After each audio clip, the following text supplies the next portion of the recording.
Well, never mind all that stuff, because COVID also taught Sunny Hostin how to get her groceries delivered. Yeah, I know, amazing. But that means it's time for... Living your life and you're feeling low. You don't know what is true, you don't know what's true. So you quick flip through the channels to watch Sunny on The View. Oh my god, the stuff she says is dumb. Where the hell they get this woman from? She's a host who's always crass and lame, with lots of nonsense to Sunny H completely unraveled, and the tension in the studio grew so thick you could almost cut it with a knife. This wasn't just confusion, it was Greg Gutfeld striking with surgical precision. Each line landed like a lightning bolt, sending sparks across the set. Her contradictions spilled out like a dam breaking, turning what should have been a simple segment into a real-time meltdown. Longtime viewers sensed it coming, but even they weren't ready for the impact. When the cameras finally cut, the room sat frozen in stunned silence. The View a lot, but that's only because they keep talking. Those hens are always clucking. They get to say stupid stuff for an hour every day, and then I get to say stupid stuff for an hour every day, except on purpose. But every now and then, one of those dingbats inadvertently says something that reveals modern liberal thought so perfectly it deserves further study. You know, like a weird serpent that washed up on the beach and you want to poke it with a stick. Sunny finally snapped, far beyond the usual off-script tension viewers expect. This time, the meltdown played out in brutal, crystal-clear detail for millions watching live. It wasn't typical chaos. It was a full emotional derailment, triggered the moment Greg Gutfeld exposed more contradictions in minutes than the show had faced in years. As soon as he spoke, the studio cracked, and Sunny's polished confidence collapsed faster than anyone predicted, creating a scene you simply couldn't ignore. So, Sunny, I bet you haven't been in a supermarket since COVID for about 3 years. I haven't been in a supermarket since COVID. For about 3 years. That's when I discovered Instacart, and I give them a big tip because they don't always pay their people well, and it's so that's been an issue I think for the company. But man, you can get toiletries, you can get fire logs. You know those big Bounty towels you don't want to carry. Those from Costco. Somebody else goes. Fire logs? She had to tell the audience that she tips big because even she knows she sounds insufferable. Hey, I'm but at least I tip. Before we dive in, don't forget to hit that subscribe button. The episode began like so many others on The View, smiles ready, agreement expected, the room humming with its familiar approval loop. Sunny Hostin took her usual seat as the table's legal authority, delivering statements that sounded commanding, but leaned more on emotion than logic. Her arguments came wrapped in confidence and intensity, yet underneath were the same recycled talking points, style over substance. That's why the moment she faltered hit so hard. When the spotlight shifted, there was nowhere left to hide. Hostin's obsession with race gets thrown back in her face. Today's video comes to us from Sunny Hostin. Sounds like a town. We're in Sunny Hostin. She was on PBS's Finding Your Roots, a show dedicated to researching celebrity ancestry. For context, Sunny is a staunch supporter of reparations and has made a fortune spewing nonsense about white privilege and racial justice.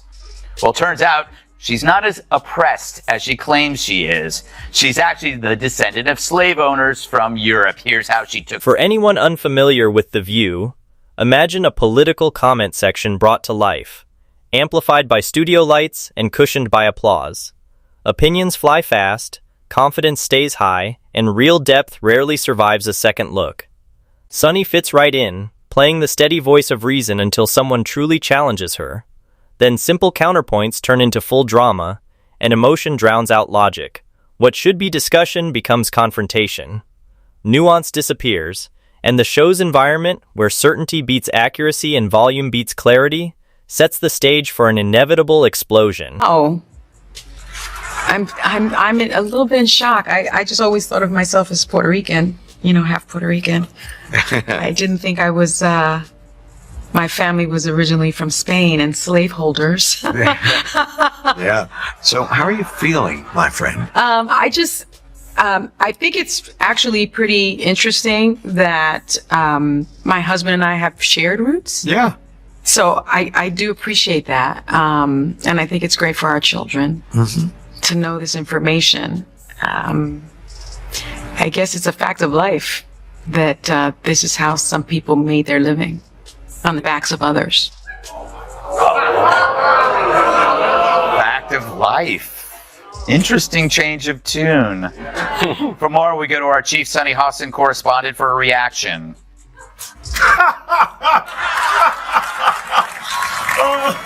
Everything changed the moment Gutfeld stepped in. His presence shattered the show's usual rhythm, bringing an energy that thrives on exposing contradictions instead of glossing over them. Greg doesn't rely on rehearsed sound bites. He says what others avoid. Sunny walked straight into it, clearly forgetting sarcasm still exists. As he methodically laid out her conflicting statements, her argument began collapsing under its own weight. She called for calm discussion while repeatedly using extreme labels herself, a balance that only works when no one pushes back. But Greg didn't stop.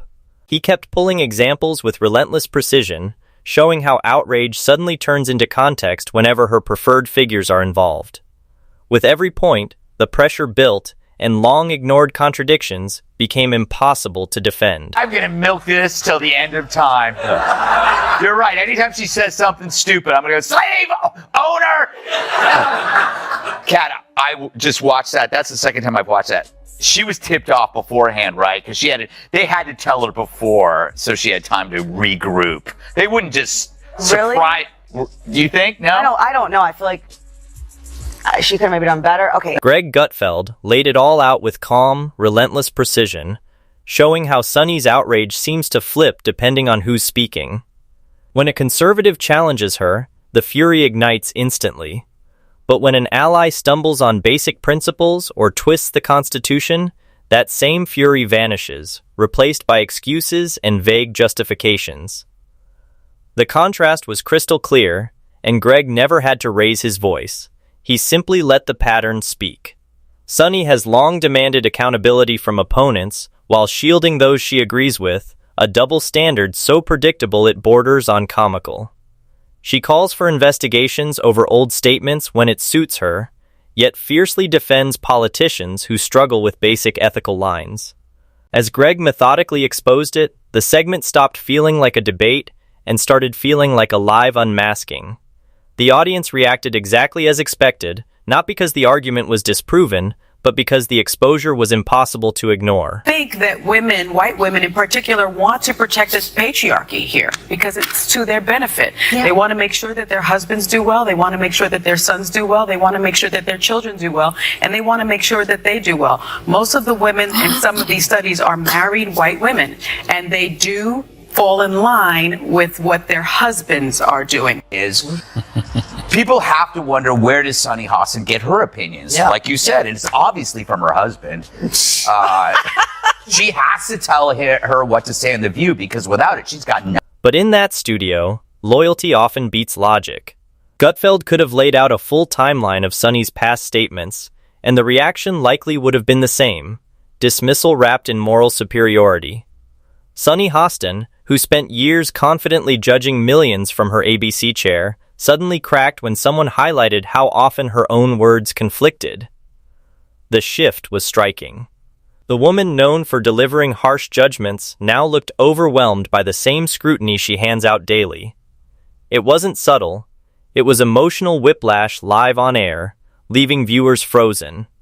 What followed felt less like discussion and more like emotional acrobatics, authority flipping to vulnerability in seconds. The irony was hard to miss. Someone so used to calling others out seemed completely unprepared to be challenged. The table reacted instantly.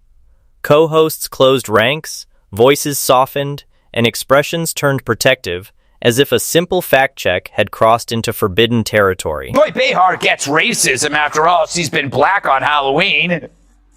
Yeah. But Joy wasn't there on the show. Apparently Mondays are her days off when she feeds in the pasture. But that is convenient, right? It's like one of my aunts dies every time Brian Kilmeade wants to hang out. Maybe Joy needs a full day to read her hate mail, and that's just from the rest of the cast. So Scott had to deal with Sunny Hostin and her typical self-righteous. Instead of confronting the contradiction head-on, the moment was reframed as something personal, sensitive, and fragile. Something to protect rather than debate.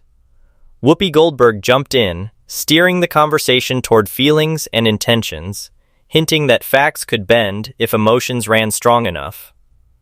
The focus shifted from consistency to comfort. Off-camera, producers reportedly treated Sunny's breakdown like a crisis rather than what it appeared to be. A public figure struggling under accountability. This wasn't a personal attack, it was a challenge to logic. Yet the response made it clear that criticism itself had become off-limits. For viewers, the contrast was glaring. Sunny, who spent years delivering public criticism without hesitation, suddenly found herself on the receiving end, unraveling live in a way that was impossible to ignore. And the moment exploded online because Greg Gutfeld did what no one at that table expected. He said the quiet part out loud. Like this chick, we didn't think it was the best thing that could have happened to us. Although it did get Joy Behar to wear a mask. You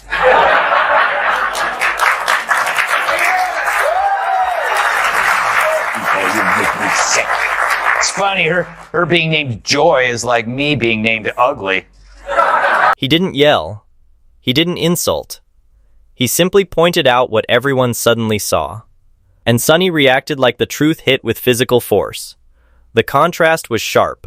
Greg stayed calm and precise, cutting with each word, while Sunny struggled to hold on to her composure.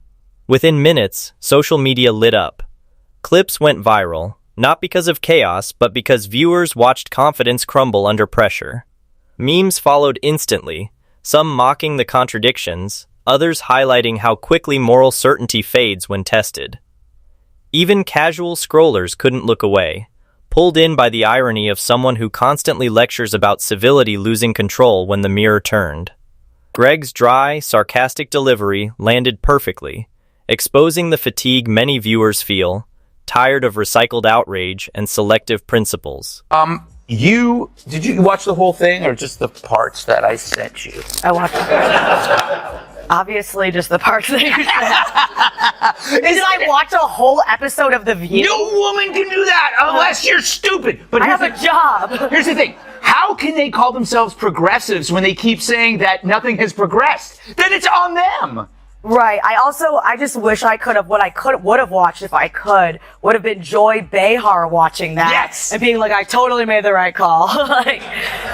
It was not an accident that they had him there on her day off. Yes. When she was, presented herself as the, expert on systemic racism. Just like that, The View felt less like a serious discussion table and more like a live comment section under bright studio lights, where disagreement is treated as an attack and anyone who breaks the script becomes the villain. The chaos wasn't loud, but it was unforgettable. The moment spiraled further as the show appeared to rewrite the story in real time, framing Sunny's emotional breakdown as protection from supposed personal attacks rather than the result of years of contradictions. Suddenly, pointing out inconsistencies became a moral offense, and holding someone accountable required immediate emotional shielding. The narrative twisted quickly, turning clear criticism into something dangerous, even as the underlying facts remained visible to attentive viewers. Over time, the show has increasingly resembled a padded space where real debate struggles to survive, where challenging ideas are treated like hazards and tough questions are avoided. Instead of discussion, viewers often get emotional reassurance packaged as political conversation, complete with dramatic pauses, heavy sighs, and speeches that feel closer to therapy than dialogue. People have to wonder, where does Sunny Hostin get her opinions? Yeah. Like you said, it's obviously from her husband. She has to tell her what to say in The View, because without it, she's got nothing up there. She's not very bright. But the problem with her is that she went full racist. She injected skin color into a fairly generic behavior seen in all spouses, regardless of skin color. People marry, they listen to each other, they have something in common with them, they share their political views. She just didn't want to upset her husband by saying her husband makes her do everything, and then she'd have to accuse him of being a racist. Because if he told her that this is what white women do, then he's a racist. The moment logic or consistency even peeked into The View, the whole setup wobbled, and that day, it finally gave way. Sunny's reaction didn't come out of nowhere. After years of stacking emotional arguments on shaky reasoning, the outcome felt almost inevitable. And, predictably, the moment pivoted into narrative control. As tension hung in the air, Sunny shifted gears, delivering an emotional monologue about growth, vulnerability, and reflection, an effort to transform a public unraveling into something inspirational. Her tone softened, her voice cracked. Attention moved away from the contradiction that had just been exposed. The objective was clear: convert discomfort into empowerment before viewers fully processed what they saw. Accountability gave way to emotion, and sincerity became the distraction from substance. The table fell in line, framing the moment as brave honesty rather than a collapse under scrutiny. The discussion pivoted toward healing. More time to talk. And I thought Will Smith wouldn't let a black man finish. If her IQ was half as high as her smugness, she'd be Einstein.